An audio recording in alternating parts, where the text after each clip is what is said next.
And I can also strongly relate to the hereditary side of having cancer. Sabi ko nga sa mom ko, okay, now I know why I had cancer. Because I had so many questions. So parang ang nangyari, nauna lang ako, and then si mom ang sumunod. Now let me tell you my story on how I found out I had cancer, because this was and this is still my biggest regret. So one afternoon, February of 2013, I was talking to my dad. So chika-chika kami ng dad ko, and then sobrang tagal kami nag-usap. I rested my right hand on my left breast. So pag ganun ko, imagine the feeling of having your hand on the table. It was that hard na. And sabi ko sa dad ko, so dad, I'll call you back. So I put down the phone, and when I palpated my left breast, I had a mass this huge. So I was taking care of cancer na. And it's quite ironic na October is my birth month, and then it's the month also where the thing that kind of threatened my life is celebrated also October. So anyway, cut a long story short, mabilis na yon. From the mass that I accidentally detected, and then mastectomy na, and then chemotherapy for 6 cycles came. That was the most difficult part of my life. And up to now, I still ask myself, bakit ako? But whenever I ask myself that question, I also am thankful because I'm still given another chance. Parang second chances. So I'm a believer of that. And so, I want to talk about life after cancer naman. Tapos later on, Nicole will share her story also. So what are the realizations I had after cancer? Sige, next slide. I'll make it fast. Yeah, that was me. That was on my 3rd chemo cycle. I was full bulb. And that was in Tagaytay. And that was my caption. The lump that made me wish I was not a doctor after 42 years of my life. Kasi nga, you know it's not good eh. Wala siyang shape, ang laki niya. Basta it was fixed. It was bad. And then the question is, I take physically care of patients, but what happens if the role is reversed? So from the doctor becomes a patient, that was a huge bungee jump role that I had to play. Next slide. So yan, kanina, discuss na yan ni Doc Cairo, we deal with that, early stage to end stage. Okay, next slide.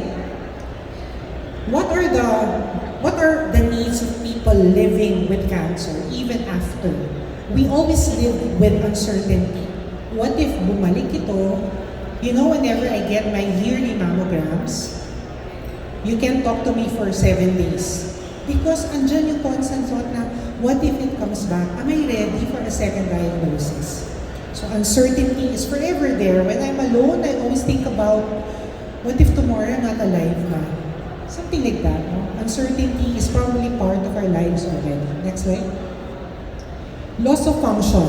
There are some cancers that, you know, especially bone cancers na may mga amputations. You also have to think of functions.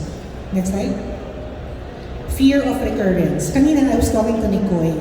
Sabi ko, every year na lang, because I still have my right breast intact. Every year na lang, I always have to live with that thought na, okay, I think I have to prepare na what if it comes back? Yung talagang, it's there. It's not negative thinking, but it's the reality of having cancer, the fear of recurrence. And that's something that I want to stress to people who always invalidate na, wala yan, just have faith. It's nothing. It's different. Faith is there, but the reality of living with that survival is something that we need to deal with every day of our lives. Next slide. So this naman is understand, distress is actually the 6th vital sign in cancer care. How is the patient? How is the quality of their lives? Are they living it to the full? Especially chemotherapy, that's a very difficult moment. So I think quality of life is something that we need to deal with. Next slide. Okay, ito na yung mga lessons. Tips on cancer survivorship, and I think life as a whole. Next slide. Choose a physician that you trust. Choose a credible physician. That's why we have the Philippine Cancer Society. And for those who need the kind of doctor that you go to is an oncologist. So sila po yung they specialize in cancer. Choose someone you can talk to, etc. Kasi iba yung level of trust. Iba pa rin if you trust the doctor you're dealing with. Next slide. Understand your treatment plan. It's very important to understand the side effects, to understand that you will not be able to probably work for 1 week. You may have these side effects. You have to be in the moment. You have to be with your care team. And please know that you're not alone. You battle with people. Next slide. Sorry, Yes, on sir. that slide lang, what if a doctor's insisting, gawin mo to, gawin mo to, gawin mo to? Okay, it's a good question. Nowadays, it's really patient choice na. Okay. So we lay down all the options, treatment options, plan A, plan B, plan C. What do you think? Dapat ganun ang partnership naman, di ba? It's not, you do this, you do that. It's, parang it has to be a choice. Thank you. Maximize your appointments. What I do, even if I'm a doctor, I write my questions. Kasi sometimes, when I'm talking to my doctor, who's my friend, I forget them. There's this brain fog. I don't know. I just, sabi ko nga, there was a time that I just wanted to quit. Sabi ko, Joey, 5 years is siguro okay na, no? I could have gone na lang to the places that I want. I'm so tired of chemo. Parang sobrang plan. Sabi niya, it's up to you. But you're on your third na. Middle ka na. So anyway, then I had a list of questions. Why should I continue? Yung mga ganun. So maximize your appointment, list down your questions. And to the family members, to the support team, please do that. Because sometimes, yung pasyente mismo, we have no words. Next slide. Be diligent with diagnostics. Nako, paulit-ulit ako. Early detection. You know that lump started small probably. Hindi naman yan galing from nowhere eh. That lump could have started stage 0, stage 1. But I had to detect it stage 2. See, ang daming mga regrets na nangyayari sa buhay ko. So, and then I don't, pwede naman hindi na ako magpa-mammography kasi choice ko naman yun as a patient. Pero having had breast cancer, it won't make sense if I don't undergo it. Kasi nagka-cancer ka na, lesson na yan. So, you know, you have to be, because health is wealth. Talagang, I had probably lost, you know, one chemo cycle at that time, that was 2013, cost us 85,000 per cycle. Times 6. Do your math. That's no joke. Even if you're a doctor, you spend, and basta. Health is really wealth talaga. Next slide.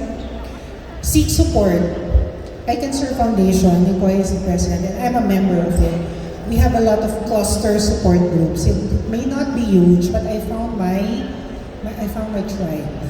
So, seek support. It's not, hindi kawalan sabihin na, nanghihina na ako, I'm so weak, I have lost faith, I want to give up. That's fine. Those are thoughts that are normal, that are valid. It's fine. But know that you're not alone. Your journey is our journey, literally. That's why, you know, when you light up your buildings, sobra siyang, it's really something that we hold on to na, it may be so irrelevant to some, pero for us who have survived it, and then we see pink icons, parang, man, thank you for life. Something like that. Next slide. Get that extra rest. Okay? I was working 24/7 before, but after cancer, it kind of told me, stop it. You're not God. Sabi nga ng dad ko, you know, you weren't born to work. Something like that. Parang, you work to live.